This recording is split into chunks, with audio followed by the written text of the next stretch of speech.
सूबे के स्वास्थ्य मंत्री और सुल्तानपुर जिले के प्रभारी मंत्री जय प्रताप सिंह आज सुल्तानपुर पहुंचे। इस दौरान उन्होंने बेसिक शिक्षा विभाग में चयनित हुए अभ्यर्थियों को नियुक्ति पत्र दिया, जिसमें उन्होंने आश्वस्त किया कि मुख्यमंत्री योगी आदित्यनाथ ने हर विभागों में खाली स्थानों को भरने का फैसला लिया है और आगामी कुछ महीनों में ये प्रक्रिया पूर्ण कर ली जाएगी। इतना ही नहीं, अगर उसमें कोर्ट से कोई रुकावट आती है तो उसे जल्द से जल्द खत्म कराकर नौकरियां उपलब्ध करवाई जाएंगी। वहीं आने वाले समय में उन्होंने जिला अस्पताल से लेकर सीएचसी तक बेहतर सुविधाएं देने की भी बात कही है। लोग आर्थिक संकट से जूझ रहे हैं, तो क्या कहना चाहिए? आज का जो दिन है ये ज़रूर हमारे लिए सरकार की बहुत बड़ी उपलब्धि है, क्योंकि जो वर्षों से चले आ रहे सहायक अध्यापक प्राथमिक विद्यालयों में जो सहायक अध्यापक का मुकदमा उच्चतम न्यायालय में चल रहा था, उसके निर्देश अनुसार 31,000 कुछ सहायक अध्यापकों का आज नियुक्ति पत्र तय किया गया था। लगातार हम देखते हैं कि कुछ न कुछ कारण से जो सरकारी प्रक्रिया है उसको बाधा डालने के लिए कुछ न कुछ संगठन या कुछ लोगों के द्वारा इसमें हमेशा कोई न कोई मुकदमा डाल के इसको सुप्रीम कोर्ट तक ले जाने की बात होती है। पारदर्शिता जब रहती है किसी भी नियुक्ति में तो उसमें आगे कोई अड़ंगा नहीं आती है। इधर सरकार ने पिछले 4 वर्ष के अंदर बहुत सारे परिवर्तन किए हैं, चाहे वो लोक सेवा आयोग हो, चाहे अधीनस्थ सेवा आयोग हो, चाहे जितनी भी नियुक्ति प्रक्रिया है आज हमारे उत्तर प्रदेश में, वो पूरी तरह से एक नई व्यवस्था के अंतर्गत आज चलेगा। तो आज माननीय मुख्यमंत्री जी ने आज के दिन को रखा कि 31,000 जितने भी सहायक अध्यापक हमारे प्रदेश में हैं विभिन्न जनपदों में, उनसे सीधा संवाद करने के बाद उनको नियुक्ति पत्र देके और उनको शुभकामना देना, उनको आगे के भविष्य के बच्चों को अच्छी तरह से पढ़ाना और हमारे नए प्राथमिक बेसिक शिक्षा विभाग में जो हमारे डॉक्टर सतीश द्विवेदी द्वारा जो काफ़ी परिवर्तन किया गया है, कई विद्यालयों का कायाकल्प किया है, कई नया प्रकार का पाठ्यक्रम शुरू किया गया है, इन सब को लेके आज ये नए अध्यापक जो आएंगे वो हमारे बच्चों को भी आगे गुणवत्तापूर्ण शिक्षा भी देंगे और आगे भी हमारे काफ़ी चीज़ें अच्छी भी होंगी। सर, एक मुख्यमंत्री जी की एक योजना है कन्या सुमंगला योजना। हाँ, ये हमारे यहाँ सुल्तानपुर में 4,331 आवेदक बच्चियाँ जो थी, इस तरह का सूचना आप दे रहे हैं तो मैं जिलाधिकारी से अभी बात भी कर लूँगा, क्योंकि ये होना नहीं चाहिए। सुमंगला योजना तो अपने आप में ही जैसे उसको आप लोड करते हैं अपलोड करते हैं फिर तुरंत उसका लाभ मिलना शुरू हो जाता है।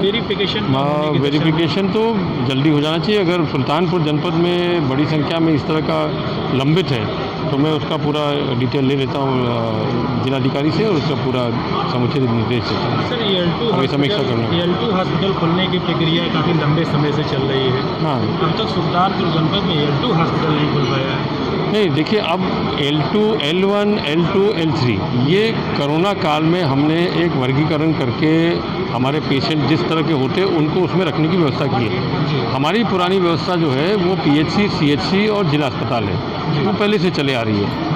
अब उन CHC को अभी कुछ ही दिन के बाद आपको पता भी चल जाएगा, एक योजना हम लोग बना रहे हैं स्वास्थ्य विभाग में, जहाँ जिला अस्पताल की जो कमियाँ हैं उपकरण सहित सब जितना भी कमियाँ हैं और CHC लेवल माने सामुदायिक स्वास्थ्य केंद्र के लेवल पर भी जो हमको अब आवश्यकता और बढ़ाने की ज़रूरत है, ये हम एक नई व्यवस्था के अंदर अब शुरू करने जा रहे हैं। कुछ ही दिन के अंदर आपको इसके बारे में भी जानकारी होगा, जिसमें अब जो आम पेशेंट जो है जिसको अगर अल्ट्रासाउंड भी कराना है, उसको डिजिटल एक्सरे कराना है, ये CHC पर और तमाम तरह के जाँचों को भी हम लोग वहाँ सुनिश्चित करेंगे और जिला अस्पताल में तो कैंसर के भी जाँच कराएंगे और भी हम लोग जो CT स्कैन होता है ये सब जगह हम लोग कराएंगे, डिजिटल एक्सरे है, सब कुछ कराएंगे। ये सारी चीज़ से लेस करके और हम विशेषज्ञ की भी अब तैयारी कर रहे हैं। एक नया नियमावली बनाने के बाद वो कैबिनेट से पास होने के बाद विशेषज्ञ का भी हम लोग नियुक्ति करने जा रहे हैं, जो हमारे विभाग में होता नहीं है वैसे, उसको भी तैयारी करें। तो ये सब मिला के बहुत जल्दी एक परिवर्तन आपको दिखेगा स्वास्थ्य विभाग में। ये हम लोग कोरोना काल से हम लोग ट्रॉमा सेंटर नहीं चल पाया, अब शुरू हो जाएगा, चले गए जो वो सब चला जाए, सब शुरू हो जाएगा। ट्रॉमा सेंटर को भी दे रहे हैं। इस साल हम लोग कुछ भी नहीं शुरू कर पा रहे हैं क्योंकि कोरोना काल की वजह से सारे हमारे बजटीय आवंटन हमारा सब इसी को उपचार करने में लग गया है। मगर अब हम लोग जो इस व्यवस्था के अंदर हम आपको बता रहे थे कि कुछ ही दिन के बाद सोमवार हम लोग शुरू करेंगे। उसमें जितने भी ट्रॉमा सेंटर बन जाएंगे उनका साज सज्जा और उससे संबंधित मैन पावर तो हम लोग उसमें करके शुरू करेंगे। Thank you. सुल्तानपुर से केकेडी न्यूज संवाददाता आशुतोष श्रीवास्तव की रिपोर्ट। बिहार के जमुई गिद्धौर झाझा विधानसभा 242 से राजद के भावी विधायक प्रत्याशी राजेंद्र यादव के द्वारा लगातार जनसंपर्क बनाते हुए दिखाई दे रहे हैं। वहीं गिद्धौर में जनता से जानने की कोशिश की गई कि क्या जनता इस बार सरकार बदलने के विचार में है, जिस पर जनता ने जवाब देते हुए सरकार को बदलने की मांग की है। अभी मैं गिद्धौर प्रखंड से कुंदूर गांव से लाइव दिखा रहा हूं। आरजेडी के भावी विधायक प्रत्याशी राजेंद्र यादव जी लगातार जनसंपर्क बनाए जा रहे हैं और जनता इनको कहां तक सर की ताज देने में मदद करती है हम जानेंगे, जनता से भी जानेंगे और हमारे भावी विधायक प्रत्याशी राजेंद्र यादव से भी जानेंगे कि कल जो आपके तेजस्वी यादव जी झाझा के महात्मा गांधी स्कूल के पीछे जो मैदान है वहाँ पर आने वाले हैं। हमारे साथ बने रहिएगा। भावी विधायक प्रत्याशी राजेंद्र यादव जी से हम मिलेंगे और जानेंगे कि जनता की क्या राय है और हमारे भावी विधायक जी अपने जनता के समक्ष क्या अपने मुद्दा रखते हैं और उन पर कितना खरा उतरेंगे। हाँ तो सर, आप पर जनता कितना विश्वास कर रही है?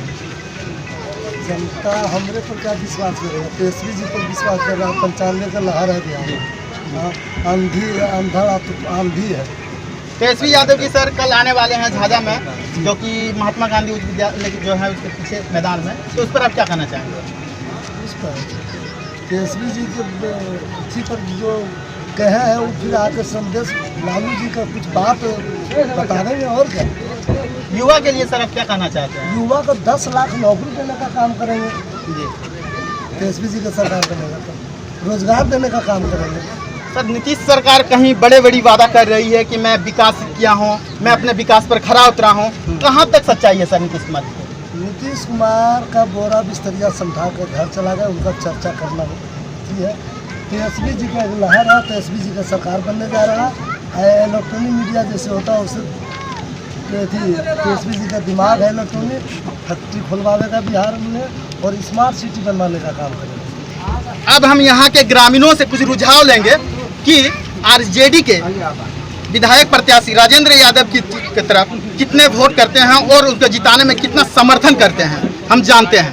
इस बार सर किसकी सरकार? तेजस्वी जी। क्यों ऐसा क्यों? ऐसा नौकरी देगा युवा के लिए और सारे काम करेगा और अच्छा नेता है, युवा है। आप सर किस गांव से हैं? हम मौरा पंचायत। इधर पर आप दामोदर रावत जी को क्यों नहीं चुनना चाहते हैं? आखिर कारण क्या है? हमारे गांव में कुछ नहीं किया, मौरा पंचायत में कुछ भी नहीं। कुछ भी नहीं। सर आपका घर कहाँ हुआ? मौरा अजय कुमार यादव नाम है। आप किसे सरकार बनाना नया चाहते हैं? चेहरा लाने की कोशिश कर रहा हूँ। नया चेहरा में किसे चुनेंगे? तेजस्वी यादव माननीय विधायक जी हमारे प्रसाद जी। हम लोग सब जगह जा रहे हैं, प्रचार कर रहे हैं, घूर रहे हैं, अपील कर रहे हैं एक बार तेजस्वी यादव को। 15 साल जिस तरह हम लोग देखे हैं ना, 5 साल तेजस्वी भैया को देंगे हम लोग और उनका भी देखेंगे। 15 साल में 10 साल देखनी है, 5 साल फिर देखनी है। 5 साल इनको देंगे 10 लाख रुपया, 10 लाख रोजगार के ये बोले हैं और हम लोग को ये बहुत अच्छा है। सर आपका घर कहाँ हुआ? मेरा 12 जो रुका है। 12 लोग। आप नेता के रूप में सरताज किसे देना चाहते हैं? लालू जी। लालू जी अभी जेल में हैं, क्या कहना चाहेंगे उनके बारे में? के बारे में क्या है, गरीबी और अमीरी की लड़ाई है जी। एक तरफ गरीब जनता, एक तरफ अमीर, इसलिए लालू जी की ही पसंद करते हैं। अभी हम जानेंगे और जनता से हम जानेंगे, रुझाव जानेंगे कहाँ तक कितनी सपोर्ट है आरजेडी की। आपका घर कहाँ हुआ?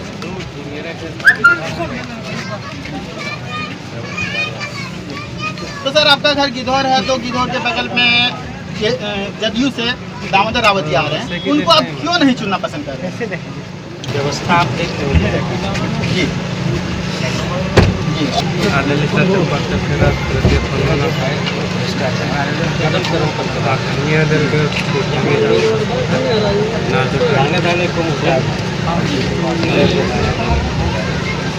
सरकार का क्या व्यवस्था है? लॉकडाउन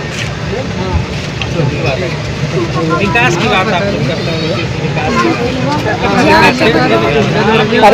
विकास के लोग आप बताइए विकास कौन सा कौन सा कौन सा डैम लगाए इन्होंने जिससे हर हाट को काम और हर खेत को पानी देने का इन्होंने लोग पहले कहा करते थे कि अगर घर से निकलते हैं तो कहीं रास्ता में चोर गुंडा बदमाश ना मिल जाए। आज लोग कहते हैं कि आज हम घर से निकले हैं सुरक्षित अपना यात्रा और मंजिल पहुंचने के लिए, कहीं बीच में पुलिस ना मिल जाए। ये जो है गुंडा का दूसरा रूप जो है, आज आखिर में यह परिवर्तन कौन करेगा? परिवर्तन चाहिए या नहीं चाहिए?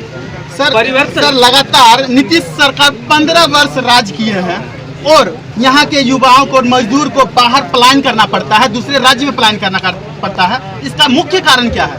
यहाँ रोजगार का कोई व्यवस्था नहीं उन्होंने किया, नहीं कोई नया उद्योग लगाए, ना ही कोई नया डैम का जो है शिलान्यास किया, ना ही जो है किसी और जो डैम पूर्व से है, क्या वह आज अपने गंतव्य स्थल यानी अपने वो कमांड एरिया को जल दे पा रहा है? क्या सिंचित कर पा रहा है? नहीं। क्यों नहीं?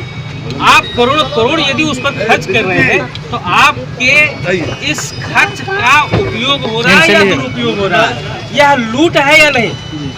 जहाँ तक आपने रुझान को देखा, एग्जिट पोलिंग को भी देखा, तो युवा हो या वृद्धा हो या बूढ़े हो, जो भी है सरकार को बदलने की मांग कर रही है। कारण यह है कि यहाँ के युवाओं को, मजदूर को यहाँ से पलायन करना पड़ रहा है दूसरे राज्य में, दूसरे स्टेट में। इस बार जनता की मूड एकदम परिवर्तन चाह रही है और परिवर्तन, जनता का कहना है कि परिवर्तन होकर के ही रहेगा। बिहार से केकेडी न्यूज ब्यूरो मिथुन कुमार की रिपोर्ट।